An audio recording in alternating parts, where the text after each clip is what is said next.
Yes bank में रोना आ रहा है कि 24.75 में नहीं बेच पाए, 24 भी था उस दिन नहीं बेच पाए, 23 रुपए था वो भी नहीं बेच पाए, 22 भी आ गया नहीं बेच पाए, और अब 20.80 आ गया और शायद 20 रुपए का घर तोड़ दे।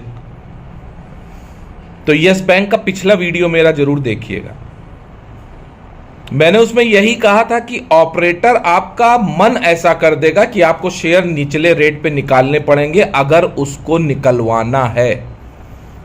टेलीग्राम पे भी मैं कह रहा था जो समझदार होंगे वो तो पैसे कमाएंगे, बाकी देखते रह जाएंगे।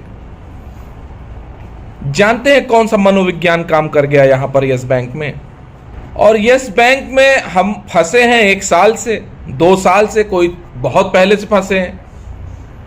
तो जो बहुत ऊंचे के रेट पे फंसे हैं 60-100 रुपए, उनकी बात नहीं करता हूं, लेकिन जो 12 रुपए फंसे थे, 15 रुपए फंसे थे, 16 रुपए फंसे थे, 18 रुपए फंसे थे, 20 रुपए फंसे थे, क्योंकि 20 रुपए गया था पिछली बार जब हाई बनाया था उस समय, तो वहां वाले लोग तो एक बार बेच सकते थे। क्यों नहीं बेचा? क्योंकि यहीं पे तो बात फंस जाती है। अरे 2 साल से रखे हैं सर, कैसे बेच दें? अभी तो 24 आया, अब तो जाएगा। आपने भी तो बोला था 32। तो मैंने उस वीडियो में यह भी तो बोला था कि गुरु अगर 32 ले जाना है तो पहले आपका माल ऑपरेटर निकलवा लेगा। और देखिए कितने आराम से माल निकलवा रहा है। 20.80 आ गया है। अब जैसे ही दोबारा 23 रुपए जाएगा आप बेच जाओगे। कितना भी मैं समझाऊं, कोई समझाए कि अब नहीं, वो होना ही है। क्योंकि जो लॉन्ग टर्म की परिभाषा है वो बिल्कुल अलग है, वो अलग तरह से काम करती है। शेयर इतना फ्रस्ट्रेट कर देता है। पहले तो यस बैंक ने फ्रस्ट्रेट करके रखा हुआ था। कहते नहीं थकते थे मुझसे लोग कि सर 18-20 रुपए में फंसे, अगर ये रेट टू रेट आ गया तो बेच देंगे। लेकिन वो रेट टू रेट नहीं आया, वो तो 24 रुपए चला गया और यही गड़बड़ हो गया। रेट टू रेट आता तो सही था। उसने सारा माल खींचा ऑपरेटर ने वहां तक का, और जब सारा माल खींचा तो 24.75 तक ले गया, सब खींच ले गया और उसके बाद रुक गया वहीं पे। इसके बाद एक खबर भी आ गई कि वो यस बैंक ने खुद ही अलॉट कर दिए हैं शेयर 14 रुपए में और 15 रुपए में, ऐसा कुछ आई न्यूज। इसके बाद lock in period yes bank का खत्म हो रहा था, वो शायद खत्म होगा अभी आपका मार्च 2023 में। ये सारी खबरों के बीच में ऑपरेटर ने फिर से फायदा उठाया और यस बैंक को ले आया 20 रुपए 80 पैसे। उस दिन टेलीग्राम पे मैंने भी बदमाशी की थी, कहा था ना आपसे 4 से मैंने भी खरीदे थे 22 रुपए समथिंग में, और 19 रुपए का इंतजार कर रहा हूं। 19 रुपए आएगा फिर खरीदूंगा, 18 रुपए के नीचे चला जाएगा कुछ भी नहीं करूंगा, 24 तक जाएगा बेच दूंगा, जैसा होगा वैसा करूंगा, लेकिन अनुशासन में। ये नहीं कि क्वांटिटी बढ़ा ले, फ्रस्ट्रेट हो गया, अरे अब तो नहीं हो रहा यहीं पे और खरीद लो। एक नया फ्रस्ट्रेशन ये भी है, अरे शेयर का दाम ही नहीं गिर रहा है, चलो 20 रुपए में खरीद लो, उसके बाद गिर जाता है शेयर। तो ये सारे पेशेंस टेस्ट करता है ऑपरेटर। अरे अब तो बढ़ ही नहीं रहा यार, ये क्यों बिके शेयर? ये शेयर इसीलिए लोग बेच गए 23 रुपए और 22 रुपए में कि 24 में बेचे नहीं थे। तो उनका अरे यार बेचो यार, नहीं फिर गड़बड़ हो जाएगा। तो थोड़े दिन तो बड़ी खुशी रहती है कि देखा यस बैंक बेच आए थे 24 में, अब 20 हो गया है।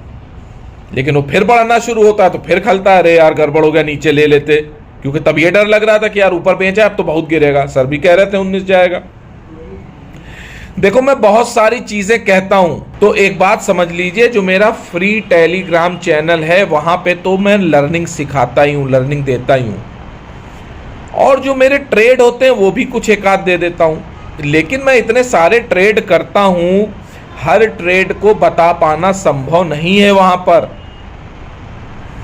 उसीलिए कुछ लर्निंग प्रोग्राम चला रखे हैं, वहां पे ट्रेड दिए जाते हैं, यहां पे लर्निंग दी जाती है टेलीग्राम चैनल पे। लेकिन मैं कब ट्रेड बदल दूंगा, कब बेच दूंगा, मान लो मुझे अभी बहुत कुछ गड़बड़ लगने लगे, मैं तो पूरा पोर्टफोलियो खाली कर दूंगा।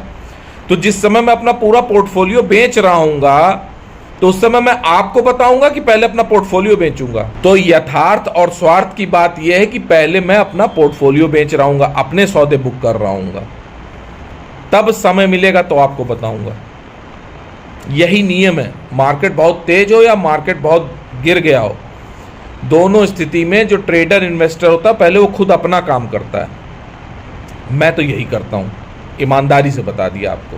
तो यस बैंक में रोना इसीलिए आ रहा है कि मैंने आपको बराबर टेलीग्राम पे हिंट किया था। देखो मैं इशारा ही कर सकता हूं। मैंने आपको बताया था कि ऑपरेटर को माल निकलवाना आता है, कितने आसानी से निकलवाएगा। देखो आ गया 20 रुपए 80 पैसे, 1 रुपए और गिरेगा 19 रुपए आ जाएगा, 80 पैसे 70 पैसे। इसके बाद जब तक आप मन बनाएंगे वहां से फिर भाग लेगा, बस जैसे भागेगा आप एग्जिट कर जाएंगे। ऐसा नहीं है कि आप कर जाएंगे और मैंने कह दिया तो अब नहीं करेंगे। वो पल पल मन चेंज होता रहता है। शेयर मार्केट में इतनी लर्निंग दी जाती है, यूट्यूब में इतना बताया जाता है धैर्य रखो, उसके बाद भी आदमी गलती कर जाता है ना, तो इसका मतलब कि कोई और सम्मोहन काम करता है ना शेयर मार्केट में। हर बार जो एक्शन होता है ऑपरेटर का, उसी पे तो आपका रिएक्शन होता है। तो वो हर बार नए नए एक्शन लाता है आपके नए नए रिएक्शन निकलवाने के लिए, और आप फंस जाते हैं और कहते हैं अब की बार नहीं करेंगे, अब की समझदारी आ गई है। लेकिन वो हर बार समझदारी क्यों गड़बड़ हो जाती है? क्योंकि यहाँ पैसा इन्वॉल्व है। जब पैसा इन्वॉल्व होता है, जब प्रॉफिट लॉस इन्वॉल्व होता है, तो फ्रस्ट्रेशन जल्दी आता है, खुशी जल्दी आती है, गम जल्दी आता है, सब कुछ जल्दी जल्दी होता है। और इसी जल्दी जल्दी में कभी पोजीशन जल्दी निकल जाती है, कभी नहीं निकल पाती, तो आप लॉन्ग टर्म के खिलाड़ी बन जाते हैं। आप कहते हैं अब ये शेयर मैंने लॉन्ग टर्म के लिए रखा है।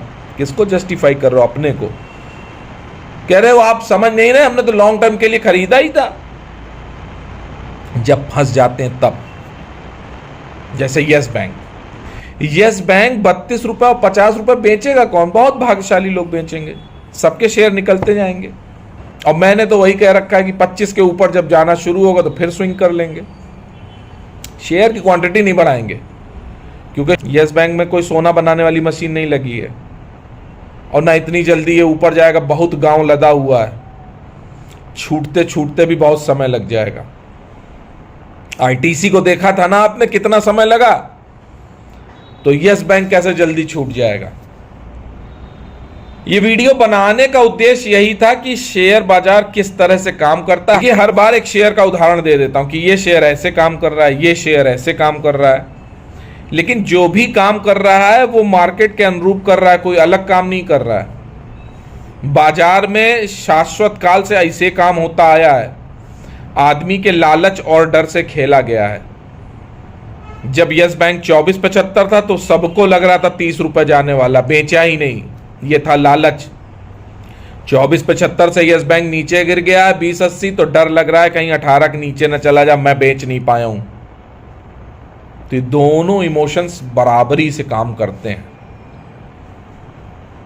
हर बार यही लर्निंग देता हूं कि काम कैसे करना है। तो काम ऐसे करना है कि अपना प्रॉफिट बुक कर लेना था। जब हमने ये कसम खा रखी थी कि हम की बार यस बैंक अगर आया तो मैं बेच दूंगा, गुरु बहुत दिनों से फंसा हूं, तो क्यों नहीं प्रॉफिट बुक किया? 18 रुपए की चीज 18 दूनी 36 और 18 दिया 54, करीब 30% का रिटर्न दे रहा था। अगर लोग 18 रुपए में फंसे थे और 24 रुपए के ऊपर था, तो प्रॉफिट बुक करना चाहिए था ना, क्योंकि नियम तो एक ही है जो मैंने अपने लिए बनाया है। 20% का प्रॉफिट होगा साल में तो मैं बुक कर दूंगा, 30% तो बोनस था, क्यों नहीं बुक किया? अब यह प्रश्न आपको अपने आप से पूछना पड़ेगा, क्योंकि आपको सारे डिसीजन अपने आप से लेने हैं। शेयर आपने अपने मन से खरीदा तो डिसीजन भी आप ही लेंगे। लर्निंग कहीं से भी ले लीजिए। अगला वीडियो में बनाऊंगा आपको कि मैं पोर्टफोलियो क्यों नहीं रिव्यू करता, क्यों नहीं ये बताता कि ये शेयर खरीद लो, ये बेच लो, या ये पोर्टफोलियो से साफ कर दो। इस पे बात होगी कि मैं पोर्टफोलियो क्यों नहीं रिव्यू करता। लोगों के बहुत फोन आते हैं, और YouTube और बहुतेरे लोग तो मतलब पोर्टफोलियो रिव्यू के नाम पे बहुत पैसे कमाते हैं। वो मैं करता नहीं हूं, उसका कारण मैं बता दूंगा आपको नेक्स्ट वीडियो में। वीडियो अच्छा लगा हो, मेरी बात अच्छी लगी हो, बोलना अच्छा लगा हो, समझ आना अच्छा लगा हो, तो वीडियो को लाइक करिए।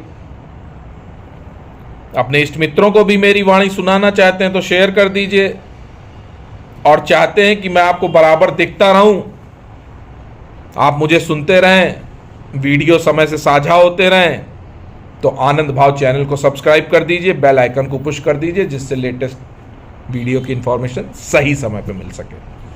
आज के लिए इतना ही, नमस्कार।